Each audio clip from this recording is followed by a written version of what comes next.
કહેવાય છે ને કે કરતા હોય સો કીજીએ ઓર ન કીચીએ કુછ, કારણ કે માથું ગરી જાય શેવાળમાં ને ઉપર રહી જાય પગ। એવી જ રીતે કે લાંબા વાહે ટૂંકો જાય, મરે નહીં પણ માદો થાય।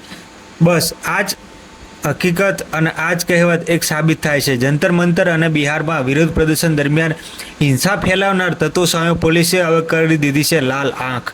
લોકશાહી દેશમાં દરેક નાગરિકને પોતાની વાત રજૂ કરવાનો અને શાંતિપૂર્ણ વિરોધ કરવાનો બંધારણીય અધિકાર છે, પરંતુ જ્યારે વિરોધના નામે જાહેર સંપત્તિને નુકસાન પહોંચાડવામાં આવે, પોલીસ પર હુમલો કરવામાં આવે, હિંસા ભડકાવવાનો પ્રયાસ કરવામાં આવે અથવા જાહેરમાં અભદ્ર અને ઉશ્કેરણીજનક ભાષાનો ઉપયોગ કરી કાયદો અને વ્યવસ્થાને પડકારવામાં આવે, ત્યારે તે માત્ર વિરોધ નથી રહેતો, પરંતુ કાયદાકીય કાર્યવાહીનો વિષય બની જાય છે।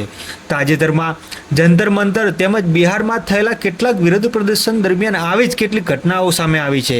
કેટલાક વ્યક્તિઓ વડાપ્રધાન વિશે ઉશ્કેરણીજનક ભાષણો આપ્યા હોવાનો, જાહેરમાં અશબ્દો બોલવાનો પ્રયાસ કર્યો અને તેનો ઉપયોગ પણ કર્યો હતો, અને કેટલાક સ્થળો હિંસા જેવી પરિસ્થિતિ સર્જાઈ હતી। આ પ્રકારની ઘટનાઓ બાદ પોલીસ અને તપાસ એજન્સીઓ સક્રિય બની છે।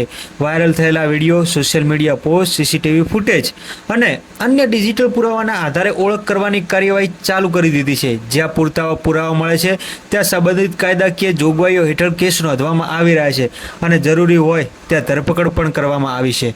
પોલીસ અધિકારીઓનું કહેવું છે કે વિરોધ કરવો એ દરેક નાગરિકોનો અધિકાર છે, પરંતુ કાયદો હાથમાં લેવો એ કોઈનો અધિકાર નથી।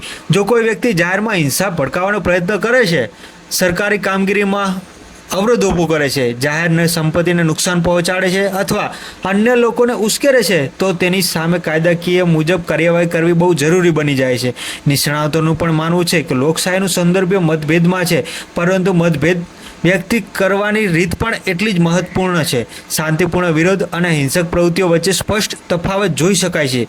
કોઈપણ પ્રકારની હિંસા, ગાળાગાળી અથવા ઉશ્કેરણીજનક ભાષા સમાજમાં તણાવ વધારી શકે છે અને કાયદો અને વ્યવસ્થાની સ્થિતિને અસર કરી શકે છે। સાથે સાથે તમે એ પણ જોયું છે કે કેટલાક અસામાજિક તત્વો તેમજ પુરુષો નહીં પણ સાથે સાથે લેડીઝો પણ આવી જ રીતે અલગ પ્રકારની અભદ્ર ભાષાનો ઉપયોગ કરી અને હિંસા ફેલાવવાનો પ્રયત્ન કર્યો હતો।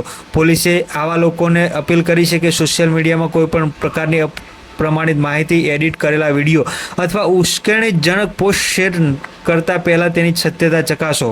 આ સમગ્ર ઘટનાને ફરી એકવાર એક મહત્વનો પ્રશ્ન ઊભો થયો છે, શું વિરોધના નામે હિંસા યોગ્ય હતી?